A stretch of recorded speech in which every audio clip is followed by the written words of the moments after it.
No. Najpierw powinien łapkę w górę i zrób sobie krypicę.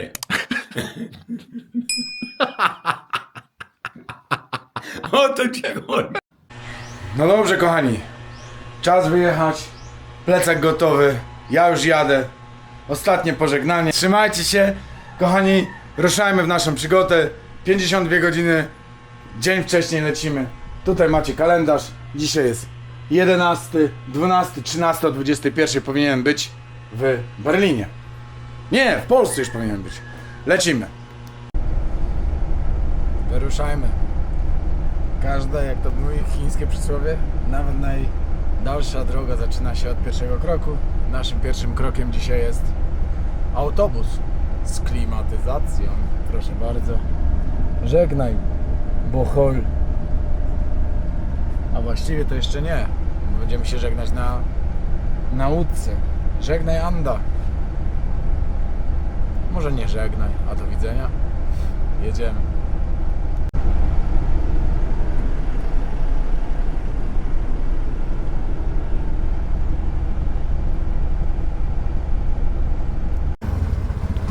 Słuchajcie, i takim szybkim sposobem jesteśmy w porcie w Tagbilaran. Słuchajcie, jak będziecie brali mototaksi czy trajka, niech oni was nie podwożą do samego końca, bo tam zapłacicie jeszcze opłatę portową, wjazdową, wyjazdową. Niby 20 peso. Ale słuchajcie, no po co płacić, jak to jest 100 metrów stąd? Już was obracam. No tu widzicie, jest wjazd do wejście do portu. Welcome to Tagbilaran Port, brama pierwsza i tu jest opłata i to jest bez sensu w ogóle za to płacić, jak można sobie po prostu przejść. No mówię, to są takie drobne rzeczy, z tego od razu wam powiem, ja nigdy nie biorę trajcykla, bo trajcykl jedzie jak samochód, stoi w korkach jak samochód, ja biorę mototaksi, nawet lepiej wziąć 2 mototaksi, bo ja dojechałem tutaj z tego głównego tam, ten Island Mall, co jest tam ten centrum przesiadkowe busowe. Tutaj dojechałem, nie wiem, 6 minut, a tu samochodem by pewnie jechał z 20 minut i zapłacił drożej. Koszt takiego transportu będzie kosztował was w granicach 70 peso. 70 peso, czyli jakieś 4,55 zł. No, tyle będzie was kosztował do portu. Także, kupiłem bilety. Bilet kosztuje 800 peso, to jest 50 zł. 50 zł, ja biorę zawsze turystyczny, zwykły, najzwyklejszy bilet. Płynie się 2 godziny, są miejscówki, każdy ma miejsce. Normalnie nie ma miejsc stojących, a broń Boże, wszyscy siedzą, wszystko jest klimatyzowane. Także luz, dobra, wchodzimy teraz do portu i lecimy do Cebu. Już wam pokazywałem ten port, no ale dobra, jak już mamy całą podróż tutaj nagrywać do Polski, no to ewidentnie jakoś z wyspy trzeba się wydostać. No, żeby się wydostać z wyspy, to trzeba przepłynąć, nie? Także zaraz wsiadamy na Ocean Jet i płyniemy. 11:40, jest 11:05. I na samym końcu tego nie widać, ale tam na końcu, bo tutaj jest zaraz wejście w prawo, a tam na końcu jest 7-Eleven. Od środka nie wejdziecie do 7-Eleven, ale od zewnątrz teraz wejdziecie i jeszcze będziecie mogli sobie coś kupić i zjeść. Bo w środku, jak przejdziecie tam odprawę, bo jest normalnie X-Ray, czyli prześwietlenie, to już nie będzie można, będziecie skazani na to, co tam jest. No i tu macie wejście, a tam z tyłu, bo to jeszcze odprawić się trzeba, nie? A tam z tyłu macie właśnie 7-Eleven i teraz można sobie spokojnie zjeść. Nikt was nie będą czekać, to nie jest tak, jak dużo ludzi, oni się pchają, to i tak będą czekać, A to Light Ferry, nie wiem gdzie on płynie. Może też do Cebu, ale z tymi samochodami. I jak wejdziecie, trzeba zrobić check-in, nie? Po prawej stronie Ocean Jet, pierwsze stanowiska są Ocean Jet. Dobra, jestem na promie. Lecimy do Cebu. Tak wygląda.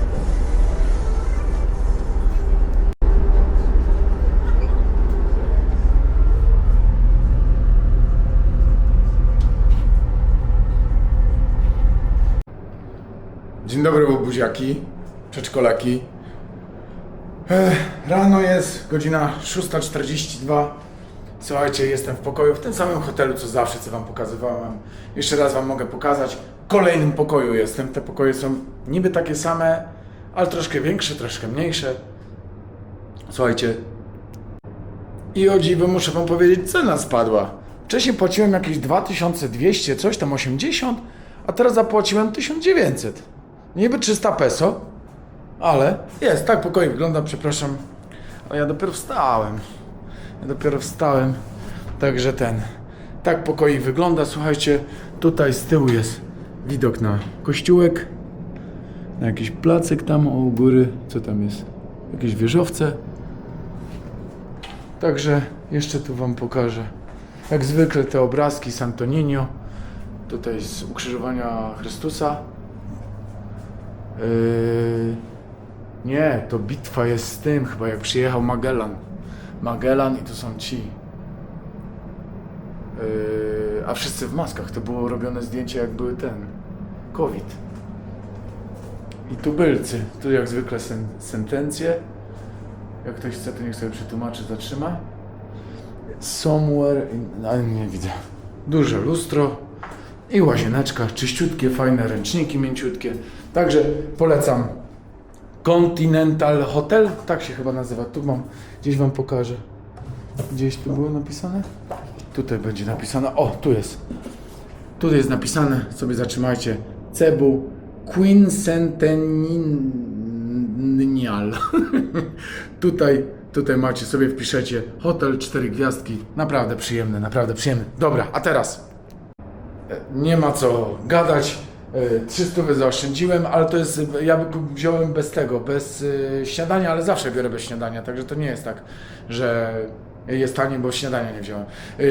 Blisko jest 7-Eleven, tam są dobre tosty, polecam tosty, tam są tosty, jak mają tostownice, niech wam zrobią z salami, jedyne tosty dobre, no ten potrójny ser też jest dobry, ale to zaraz lecimy, zabieram wszystko, tam sobie usiądziemy, wypijemy kawkę, zjemy te tosty, zaraz wam pokażę, zamawiamy mototaksi i jedziemy na lotnisko. Jestem troszkę wcześniej, bo dzisiaj jest poniedziałek, a poniedziałek będzie zaraz będą korki i są kurde nieprzyjemne, zobaczcie, chmury, że mi nie padało, bo ja bym nie chciał brać taksówki, tylko mototaksi. Jedziemy.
Kochani, znowu jesteśmy na lotnisku.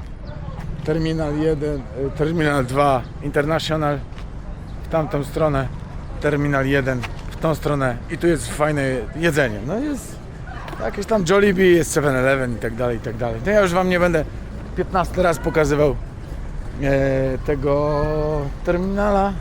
No ale mówię, że jestem. Zajęło mi to 35 minut mototaksi, autobusem z 1,5 godziny, taksówką z godziny. Także mototaksi jest bomba. Nawet na 2 osoby czasami lepiej wziąć 2 mototaksi i tyle. A zapłaciłem 170 peso, czyli to jest jakieś 9 zł. No 10 zł zapłaciłem, no. 10 zł max. Idę teraz, zjem sobie śniadanie, bo nie zjadłem w tym. Nie zjadłem w 7-Eleven. To idę sobie tutaj coś zjem i co? No i mamy trochę czasu, no. Mam dokładnie 2 godziny. 8:29. No, 2 godziny. 2 godziny. To akurat usiądę, popatrzę sobie w telefon. Czy może coś nagram, no zobaczcie jak ludzie tu czekają. To jest ten terminal pierwszy, to jest ten taki wewnętrzny, nie? Do lotów wewnętrznych.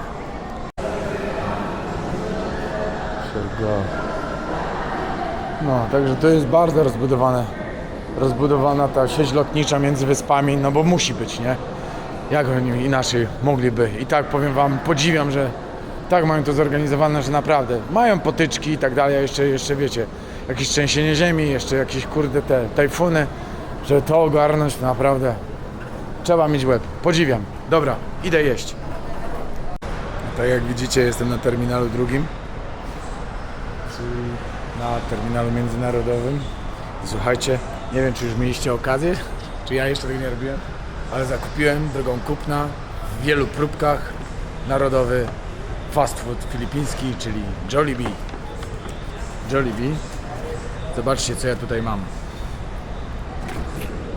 Niech ja to tu was ustawię na butelce najlepiej. O. I sobie będziemy tu pokazywać i próbować, tylko żeby mi się to nie obaliło. Dobra. Jollibee. Jedni, tak, Filipińczycy kochają, a cała reszta nie. Kolawka. Spróbujmy kolawki zaraz. Ale oczywiście nie dali mi rurki. No nie można. Słuchajcie, wziąłem taki zestaw combo, żeby popróbować, co tu jest. Już wam pokazuję. To jest taki niby sos grzybowy. Są nawet sztućce. I tak wygląda to danie. Już wam pokażę. Wziąłem po trochę wszystkiego, żebyśmy popróbowali. Już wam pokazuję. Tu sobie przygotuję. Tu sobie otworzę. Zosiło. I już wam pokazuję. Generalnie tak, zestaw jest taki kombo. To jest taki sos grzybowy, pieczeniowy. Smakuje jak brązowa wegeta.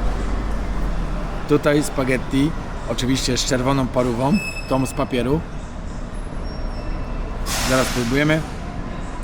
Kurczak. I tutaj jest w sosie pieczarkowym taki, oni nazywają to hamburger. Zaraz będziemy próbować.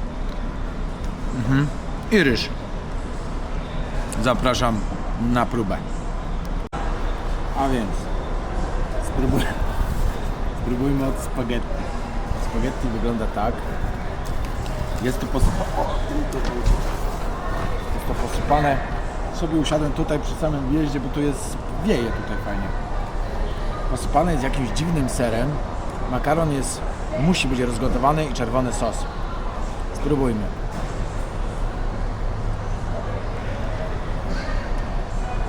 Jest. Cukrzyca wpłynie, to po pierwsze. To jest jakieś słodkie. Rozgotowany makaron.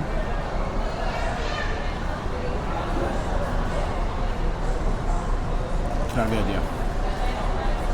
To jest wielka tragedia. Tutaj jest taki ryż w kostce. Ja go sobie po prostu zawsze rozwinę. No ryż z tego to będzie chyba najlepszy. Dobra, następna rzecz, czyli ten hamburger z pieczarkami. Ja sobie wezmę trochę ryżu, bo tu na pewno z ryżem się je. Ryżu i spróbujmy jeszcze raz.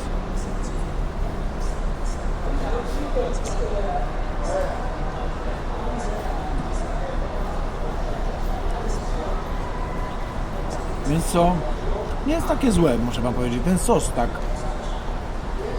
gubi to mięso. A generalnie w ogóle za to wszystko dałem 14 zł, nie, 15 zł. I to była najdroższa pozycja chyba. To jest to. No i słuchajcie, kurczak oczywiście. Kurczak podobno z tego wszystkiego jest najlepszy. To jest taki, widzicie. O, nie ma za dużo panierki, to mi się podoba. Jest soczysty, aż cieknie z niego. Spróbujmy. Zdecydowanie.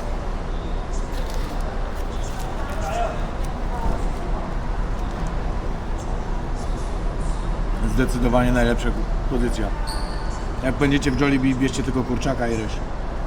A najlepiej to idźcie do Maka albo do KFC, jak macie ochotę na takie jedzenie. Także jeszcze raz wam to pokazuję. No, tutaj jest tam wejście, nie? A ja sobie tu na ławce spożywam. Dobra, zjem i zaraz wchodzimy do środka.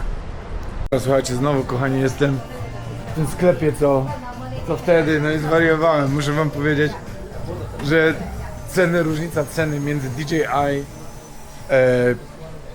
teraz jest 5 Pro tym dronem, już wam pokazuję. Dron, gdzie u nas kosztuje on 4600 w pełnym pakiecie combo. Tu combo kosztuje $1255, czyli 3400 zł. U nas 4600 widziałem. 1000, chyba nic nie pomyliłem. 1200 zł różnicy. Tutaj stoją normalnie, jest do wzięcia, na półce stoją. A tutaj jeszcze jest taki Anti-Gravity, jak chcecie, w 8K. Nagrywa dookólnie tak jak Insta360. To jest przegięcie pałę tutaj, nie bym tu zwariował, nie? Nie bym tu zwariował. Ja nie wiem, czy patrzę jeszcze na tam Osmo Pockety, czy mają, czy nie mają.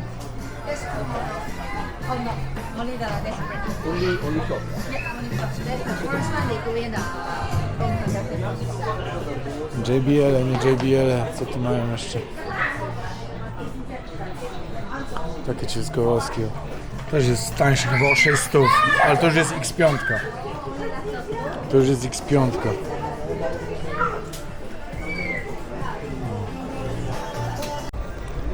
Patrzyłem, ale już się napatrzyłem. Słuchajcie, jeszcze taką przygodę miałem dzisiaj, że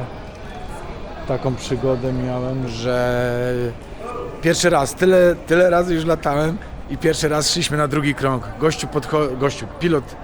Kapitan podchodził samolotem do lądowania i dosłownie już się dotykaliśmy, ja już mówię, no już będzie touchdown, nie? Czyli dotknięcie płyty lotniskowej i nagle srur, po garach i poszedł na drugi krąg, a potem on to wyjaśnił, że ani od przodu, ani od tyłu był bardzo silny boczny wiatr i po prostu ścieżka podejścia była nie taka i zrezygnował, mówi, że teraz był bardziej przygotowany, był jakiś podmuch i wylądował drugi raz, ale pierwszy raz szedłem na drugi krąg. Nieźle, co? Nieźle, też się zdziwiłem. No, także pokażę wam jeszcze raz Chennai, i przełożyli mi teraz lot. Teraz znowu lecę Scootem. Bilet już mam, ale teraz lecę do Chennai w Indiach i przełożyli mi z 9:15 na godzinę 0:15, czyli o 3 godziny później, ale ja tam miałem czekać 6 godzin w tym Chennai w Indiach, no to będę czekał tylko 3 godziny, a będę dłużej tutaj w Singapurze, co mi bardzo odpowiada. Także słuchajcie, teraz mam godzinę 18:32, czyli mam spokojnie, zamiast 3 godzin mam 6 godzin spokojnego tutaj odpoczynku. Idę sobie coś zjeść, zaraz się położę, pooglądam sobie film i odpocznę. Słuchajcie, lecę do Chiang Mai w Indiach. Tak idę i mówię, ale nagram temat. Mówię, jedyny biały, kurde, z całym Bangladeszem, z całymi Indiami lecę, jedyny biały. Pięknie kobiety są przydziane w te stroje i tak dalej. Te biżuteria, ta muzyka w telefonach, którzy tam oglądają, scrollują i tak dalej, i tak dalej. I tak dalej. I potem tak się zastanawiałem i mówię, ja przejdę koło nich. I tak potem się zastanowiłem i mówię, kurna ciołku, jaki ty jeszcze jesteś mało oblatany, jak ty mało jeszcze widziałeś, że ty coś takiego w głowie sobie masz, coś takiego robisz. Przecież ta ich kultura i historia to jest starsza o nie wiadomo ile. Także zobaczcie, to jest cała moja kolejka, gdzie ja idę. Jest starsza od naszej o wiele. I mówię, nie ma co się nabijać, nie ma co gadać, tylko stanąć grzecznie i podziękować, że można ich zobaczyć, nie? I zobaczyć chociaż taką namiastkę. Oni tu wszyscy pracują, oni są wszyscy, wiecie, często gęsto najniższa płaca, najniższa praca. No wyrobnicy, no tak jak wiecie, Indie, Bangladesz, cała reszta po prostu się tutaj dorabia. Także jak widzicie, punkt widzenia zależy od punktu siedzenia. Powinienem teraz w duchu ich przeprosić, że tak pomyślałem i kolejne jakieś lekcje pokory mam od samego roku. Może tak miało być. Cóż, ale Indie też mnie pociągają, muszę wam powiedzieć. To jest tak blisko, to jest tak tutaj z Filipin czy do Singapuru, no to są 4-8 godzin, to jest wszystko rzut beretem, a kultura, historia do zobaczenia nieziemska. Ładuje się na samolot, lecimy. Słuchajcie, tutaj w Azji jest taki zwyczaj, że jak tam, tak samo na Filipinach też jest, że jakby że opóźniony, ja mam opóźniony lot teraz o 2 godziny. Na szczęście wolę tutaj czekać 2 godziny dłużej i 2 godziny krócej tam w Indiach, bo tutaj jest po prostu fajniejsze warunki. I wtedy oni dają, zaraz wam obrócę, dają takie paczki, takie, że nie obrażajcie się na nas, dajemy wam paczki ze słodyczami. Stoi pani i rozdaje paczki. Taki wiecie, azjatycki zwyczaj, no nie wiem. U nas to było od razu do sądu, kurna, hotele trzeba było stawiać, a tu dają paczkę ze słodyczami z głowy. Dobra, lecimy.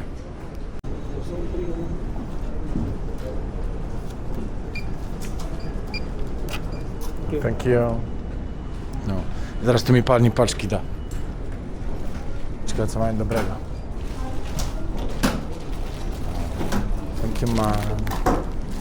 No i co tu mamy? Wodę, rogalika i potato chips. Very nice. Very nice. Idziemy korytarzem do samolotu.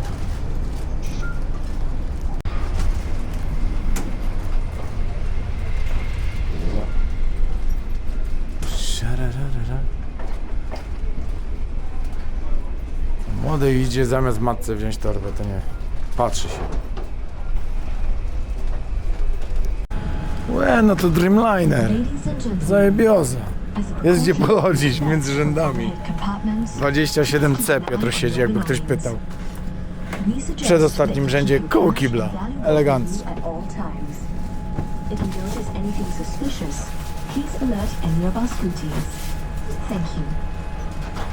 No, perfekcyjnie siedzę. 3 rzędy od kibla. Perfekcyjnie. I na zewnętrznym. Czyli nóżkę wystawiam. Pięknie.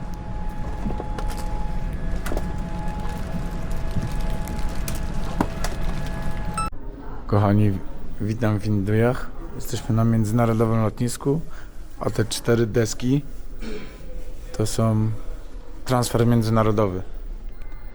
Tak sobie tutaj czekam i teraz tak wygląda. Już wam opowiadam.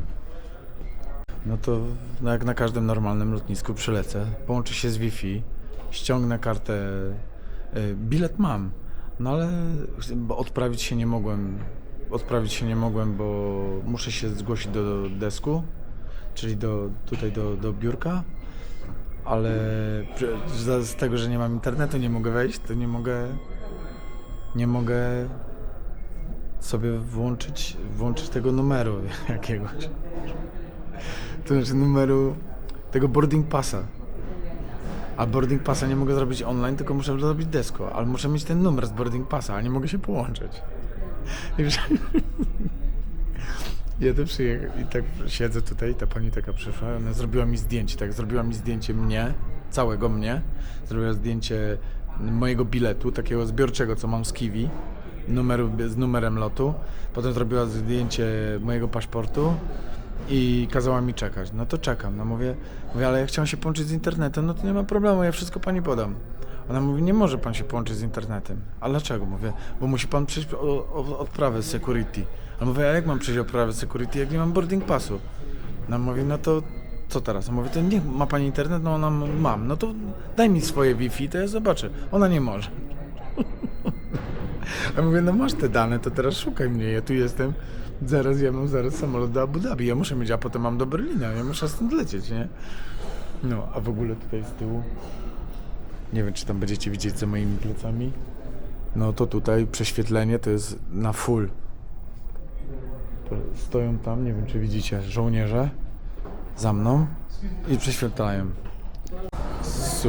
Słuchajcie, jakiś problem mam, jakbyście się przesiadali, jak będziecie wychodzić, to w prawo idziecie do miasta, jakby do Indii, a tutaj macie przesiadki, to bierzcie od razu taki ten tikecik na internet, ja tego nie wiedziałem.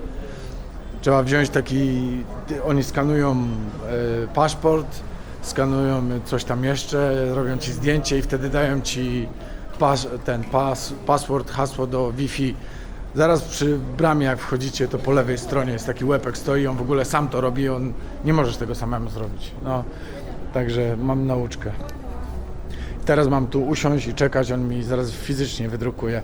Generalnie jak będziecie się przesiadać, to róbcie wszystko, żeby mieć boarding pass, żeby nie bo będzie kłopot, nie? Będzie kłopot. Bo oni tutaj jak dzieci we mgle. Jak już mam internet i tutaj zobaczcie, mam Air Arabia. Ja chcę boarding pass, a tu mi wyskakuje, że mam odebrać w kiosku tutaj, a kiosk wygląda tak. I wszyscy wielkie oczy robią. No, także... Kurde, bilety znalazł.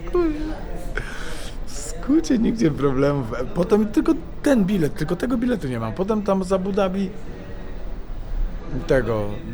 do Berlina już mam nawet kartę pokładową, tylko klikam i lecę dalej. A tu takie przeboje.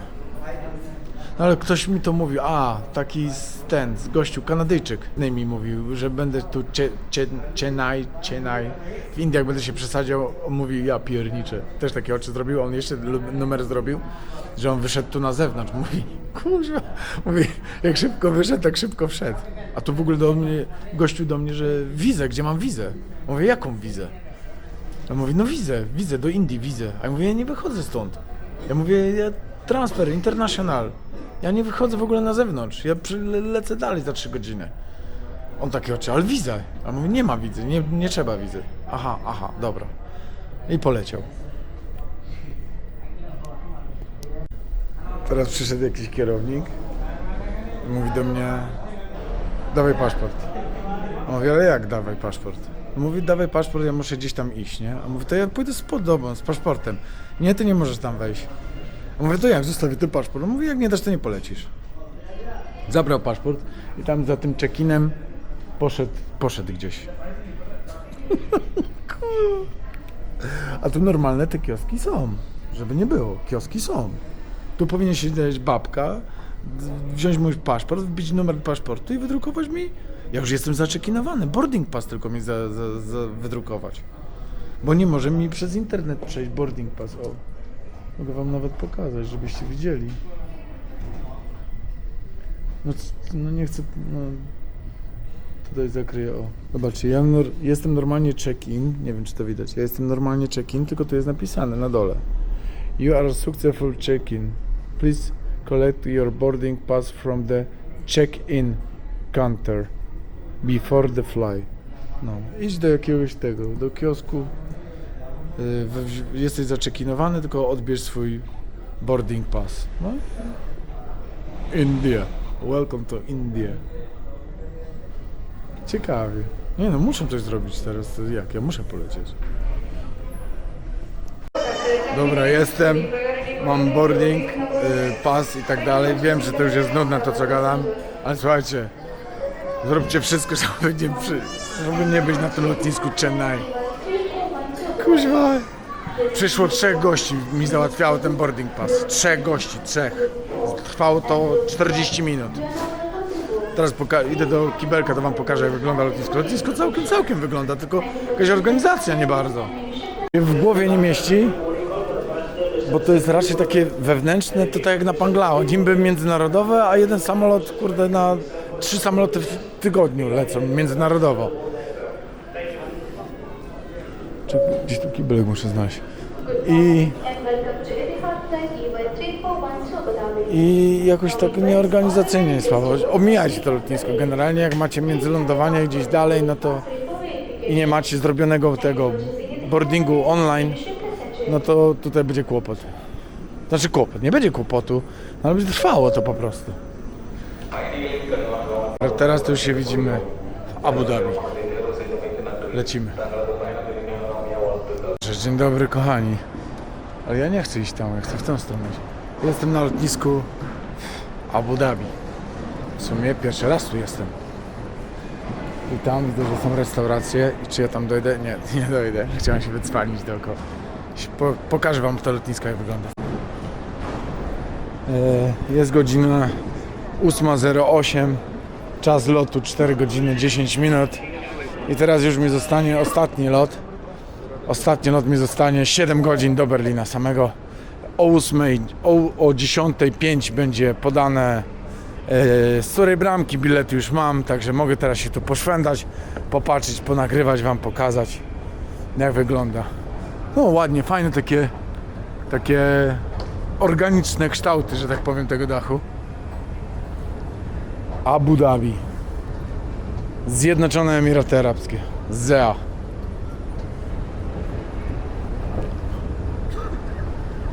Idziemy się najpierw przejdziemy, idziemy zjeść, bo głodny jestem jak skurczybyk. Niby 4 godziny, ale ja pierdziu. Tak się ciężko leciało. Naprawdę się ciężko leciało. O, proszę bardzo. Jest tu znaczki.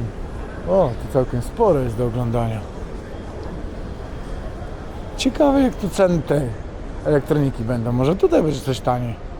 Nie, bo w Singapurze było. Dobra, bo ja już się zaczynam powtarzać. Słuchajcie, jestem kolejny dzień, mówię coś.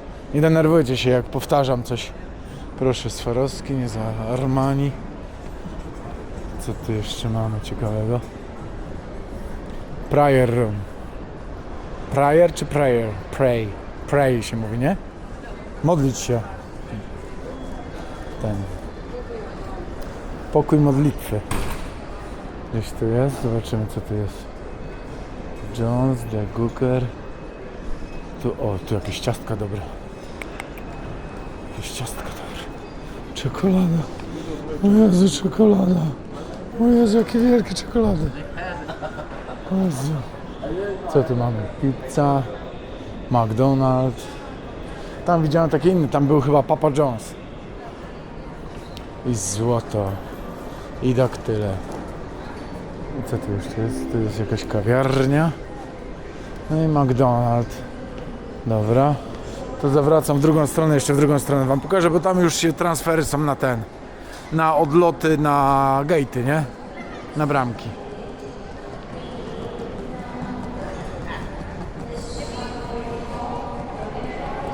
Jeszcze i w drugą stronę.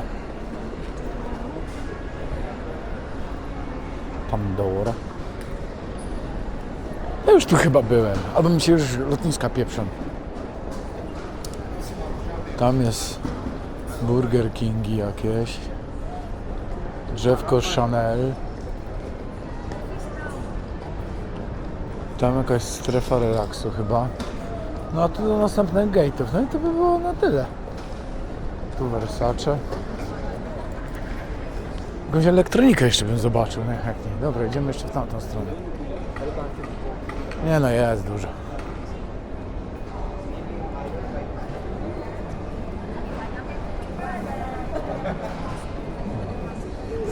Czy mi się chce tak daleko iść?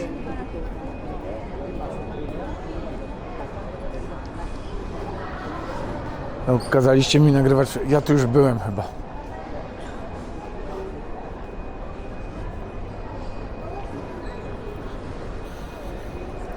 A może nie. Dobra, jest jakaś elektronika. Dalej nie będę szedł. No i tyle, lotnisko jak lotnisko, one są wszystkie takie podobne do siebie. Ale z 7 godzin będę leciał, jakieś ciasteczka sobie kupię. To są takie dobre, o Jezu. Takie kanapeczki sobie kupię. Takie. No nie w tę stronę. Takie sobie kupię. Aj, takie sobie, albo takie bajgle. Z oliwkami. Dobra, poczekajcie, żebym ja wiedział, ile mniej więcej i ile te ich pieniążki ile kosztują. Hello, hi. Good morning. O, tu nie ma nic takiego, jest DJ I. Mini 3 jest jeszcze do sprzedania u nich. Ja zaraz się zorientuję.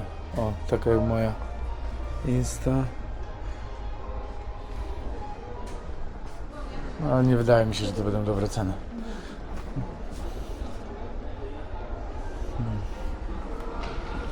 Dobra, nie marudzę. Idę coś zjeść i lecę dalej.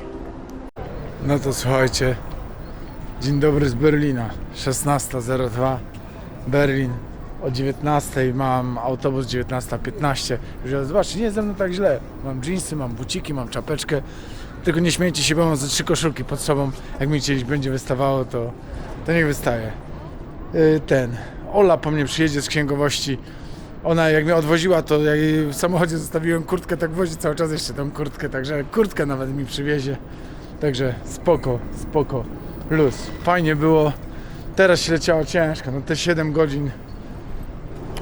godzin to jest, muszę wam powiedzieć, jest co robić, no. Tak jak się na świeżo wsiądzie te 11 machnie, no to ale 4 przesiadki